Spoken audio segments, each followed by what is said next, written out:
বলি, গৌড়বঙ্গ বিশ্ববিদ্যালয়ের প্রায় 25খানা ডিগ্রি কলেজে আগামী 15ই জানুয়ারি 2025 থেকে 5th সেমিস্টার এক্সাম শুরু হচ্ছে। এই এক্সামের জন্য সকলকে অনেক অনেক শুভেচ্ছা এবং শুভকামনা। ঈশ্বরের কাছে প্রার্থনা করি তোমরা খুব ভালো মার্কস নিয়ে পাশ করো। পাশ করাটা খুবই সহজ, ফেল করাটা খুবই কঠিন।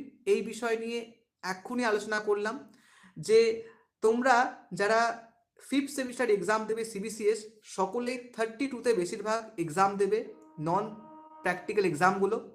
তো সেখানে অলরেডি 18 মার্কসের এক্সাম তোমরা দিয়ে ফেলেছো ইন্টারনাল অ্যাসেসমেন্ট এবং টিউটোরিয়ালের মাধ্যমে।